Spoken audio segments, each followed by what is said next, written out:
আসসালামু আলাইকুম ওয়া রাহমাতুল্লাহি তাআলা ওয়া বারাকাতুহু। সম্মানিত দিনী ভাই এবং বোনেরা, আপনারা যারা লাইভ ক্লাসে আছেন, আজ যারা ভিডিওটি দেখছেন, আপনাদের সবাইকে আজকের ক্লাসে স্বাগত। আজকের এই ক্লাসে আমরা প্রথমে শিখব সূরাতুল ইখলাস ইনশাআল্লাহ তাজবিদ সহকারে। তার পরবর্তীতে দ্বিতীয় যে আমরা সূরাটা শিখব সেটা হলো সূরাতুল লাহাব। আমি সূরাতুল লাহাব না, আমরা শিখব ওটা হলো সূরাতুল সূরাতুন নাসর শিখবো ইনশাআল্লাহ। ওকে, আমার ভুল হচ্ছে, ওটা হলো সূরাতুল লাহাব হবে, সূরাতুল নাসর না। কিন্তু এখানে একটু সমস্যা হয়েছে, যাই হোক। তাহলে আজকের আমরা এই ক্লাসে টোটাল শিখবো হলো সূরাতুল ইখলাস শুরুতে শিখবো, তারপরে শিখবো সূরাতুল লাহাব ইনশাআল্লাহ। তাহলে চলুন আমরা কথা না বাড়িয়ে আমরা আমাদের আজকের ক্লাসটি শুরু করি। সবাই আমার সাথে সাথে পড়বেন। আউযু বিল্লাহি মিনাশ শাইতানির রাজীম। সবাই বলেন أعوذ أعوذ بالله بالله من الشيطان الرجيم বিসমিল্লাহির রহমানির রহিম। بسم الله الرحمن الرحيم قل هو الله أحد قل هو الله أحد قل هو الله أحد قل هو الله ওকে, খেয়াল করেন এখানে অনেকে ভুল করে কি কুল কয়রসুল কুল এমন উচ্চারণ করে, কিন্তু এটা হবে কি কুল, এরকম আওয়াজটা মোটা হবে। তারপরে এখানে দেখেন আল্লাহ শব্দের লাম রয়েছে, এর ডাইনে জবর বা পেশ হলে আল্লাহ শব্দের লামটা মোটা করে পড়তে হবে, এটা মনে রাখতে হবে। হ্যাঁ, খাড়া জবর খাড়াজের উল্টা পেশ থাকলে কি হবে, এক এলিফ টেনে পড়তে হবে। এই যে দেখেন খাড়া জবর রয়েছে এখানে, তাই না? তাহলে এখানে আমরা এক এলিফ টেনে পড়বো, আর আল্লাহ শব্দের লামটা মোটা করে পড়বো কি বাংলায় ল অক্ষরের মতো। তারপরে আমরা যেটা পড়বো সেটা এই জায়গায় যেটা নিয়মটা আছে সেটা কি, এই হাটা কি গলাটা চেপে গলার ভিতর থেকে হালকা বাতাস বের করে উচ্চারণ করবেন। আর আমরা এখানে ওয়াকফ করলে কি হবে, ওয়াকফ মানে কি থেমে পড়া। আমরা এখানে থেমে পড়লে কি হবে, এখানে সাকিন হবে, ঠিক আছে? আর এখানে যদি সাকিন হয় তাহলে কি হবে, তাহলে এখানে কলকলা হবে, ঠিক আছে? কলকলার অক্ষর কয়টি? 5টি। কফ, ত, বা, জিম, দাল। এই 5 অক্ষরে কোন অক্ষরে যখনই জজম বা সাকিন হবে আপনারা কি করবেন, কলকলা করে পড়বেন। আহাদ, আহাদ এভাবে পড়তে হবে। কুল হুয়াল্লাহু আহাদ। সবাই একসাথে বলুন। قل هو الله أحد কুল হুয়াল্লাহু আহাদ। সবাই একসাথে বলুন। قل هو أحد মাশাআল্লাহ। এখন আমি আপনাদের কাছে ইনশাআল্লাহ এটি শুনবো। প্রথমে বলবেন আব্দুল সালাম ভাই। قل هو الله أحد মাশাআল্লাহ। ওকে, তারপরে ইনশাআল্লাহ দেখেন আল্লাহুস সামাদ। সবাই একসাথে বলুন। الله الصمد الله الصمد আল্লাহুস সামাদ। সবাই একসাথে বলুন। الله الصمد মাশাআল্লাহ। দেখেন এখানে এই যে আল্লাহ শব্দের লাম রয়েছে, এই জায়গায় আমরা একটা নিয়ম পড়েছিলাম, তাই না? কি, আল্লাহ শব্দের লাম এর ডাইনে যখন জবর বা পেশ হবে, এই জায়গায় কি হয়েছিল, জবর হয়েছিল, এই জায়গায় দেখেন জবর আসছে। এই জায়গায় যদি পেশও থাকতো তাহলে কি করতে হবে, আমাদের এই আল্লাহ শব্দের লাম মোটা করে পড়তে হবে বাংলায় ল এর মতো, ঠিক আছে? তারপরে দেখেন এই যে সদ জবর কি স, দুই ঠোঁটটা হালকা গোল হবে আর আওয়াজটা মোটা হবে স, ঠিক আছে? তারপরে এখানে আমরা অক্ফ করলে বা থেমে পড়লে এখানে সাকিন হচ্ছে, তাই না? অক্ফের নিয়ম অনুযায়ী আমি অক্ফের নিয়মটি বলছি। আপনি যেখানে অক্ফ করবেন আপনি খেয়াল রাখবেন শব্দের শেষ অক্ষরে কি আছে।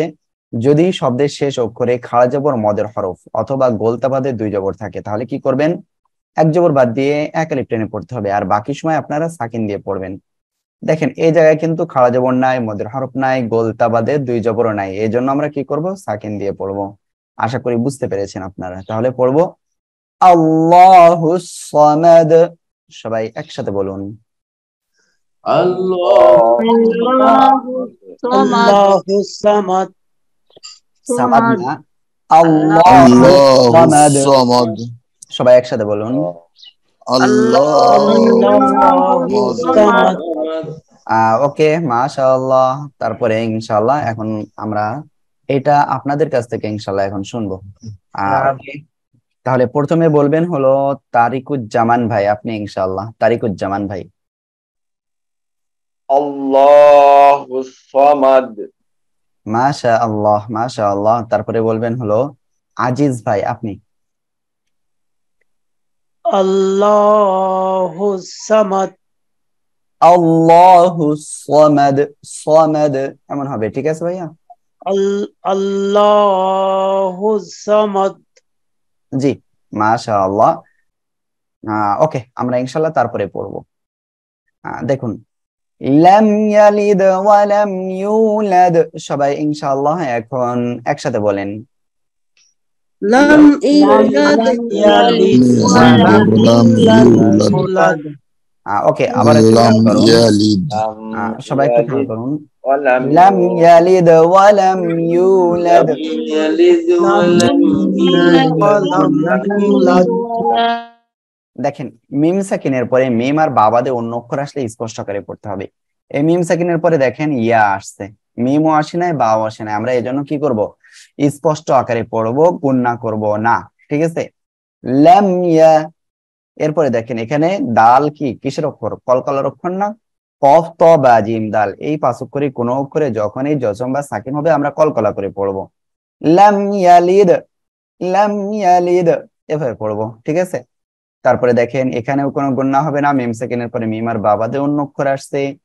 এরপরে দেখেন এখানে পেশের বামে জসমলা ওয়াও মদের হরফ আসছে, এক আলিফ টেনে পড়বো। মদের হরফ হলো তিনটি, জবরের বামে খালি আলিফ, জেরের বামে জসমলা ইয়া, পেশের বামে জসমলা ওয়াও মদের হরফ, এক আলিফ টেনে পড়বেন। আর এখানে দাল কলকলার অক্ষর সাকিন রয়েছে, এজন্য আমরা কি করব? কলকলা করে পড়বো বা দ্বিত্ব করে পড়বো, ঠিক আছে? লাম ইয়ালিদ ওয়া লাম ইউলাদ, সবাই একসাথে বলুন। Lam yalid wa lam yulad. Lam yalid Lam yalid walam yulad.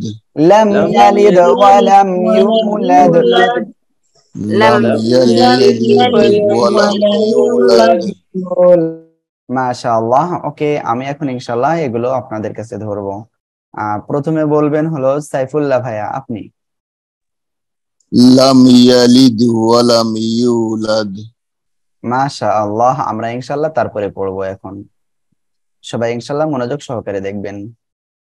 তারপরে দেখেন ওয়ালাম ইয়াকুল লাহু কুফুয়ান আহাদ, সবাই একসাথে বলুন।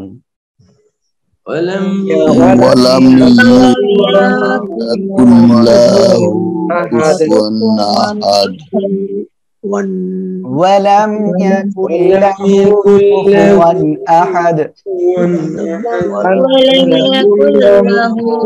Kufuwan ahad. ওকে, খেয়াল করুন এখানে দেখেন কোনো গুণনা হবে না, তাই না? লাম ওয়ালাম। তারপরে দেখুন এখানে যে নুন সাকিনের পরে ইদগামে বেলাগুন্নার অক্ষর দুইটি। হ্যাঁ, ইদগামে বেলাগুন্নার অক্ষর কয়টি? দুইটি, র লাম, এই দুটি অক্ষরের একটি অক্ষর আসছে লাম, আমরা এই জন্য কি করব? গুণনা বাদে মিলিয়ে পড়বো, ঠিক আছে? এই যে এখানে, তারপরে এখানে উল্টা পেশ রয়েছে, আমরা এক আলিফ টেনে পড়বো। আর এখানে দেখেন তানবিন, তানবিনের পরে কি হামজা আসছে, তাই না? আমরা কি করব? স্পষ্ট করে পড়বো। কেন? মনে রাখবেন ইজহারের অক্ষর হলো 6টি, হামজা হা আইন হা গইন খ, এই 6টি অক্ষরে কোনো একটি অক্ষর যখনই আসবে আমরা তখন কি করব? গুণনা ছাড়া স্পষ্ট করে পড়বো। আর এখানে আমরা থেমে পড়লে কি দাল সাকিন হয়ে যাবে, তখন কলকলা হবে। ওয়ালাম ইয়াকুল লাহু কুফুয়ান আহাদ, সবাই ইনশাআল্লাহ এখন একসাথে বলবেন। Walam yakul lahu kufuwan ahad. ওকে, মাশাআল্লাহ। Walam তারপরে এখানে আরেকটা জিনিস ইনশাআল্লাহ দেখবেন এখন। ওকে, আমি এটা ইনশাআল্লাহ আপনাদের কাছে এখন ধরবো। সবাই প্রস্তুত থাকেন। প্রথমে আব্দুল সালাম ভাই বলবেন এটি। walam yakul lahu kufuwan ahad. ওকে, মাশাআল্লাহ। তারপরে আব্দুল আজিজ ভাই, আপনি বলবেন। Walam ইয়াকুল্লাহু কুফুয়ান আহাদ। জি। ওকে, মাশাআল্লাহ। তারপরে বলবেন হলো তারিকুজ্জামান ভাই, আপনি বলবেন। ওয়ালাম ইয়াকুল লাহু কুফুয়ান আহাদ। সাইফুল্লাহ ভাই, আপনি বলবেন। ওয়ালাম ইয়াকুল্লাহু কুফুয়ান আহাদ।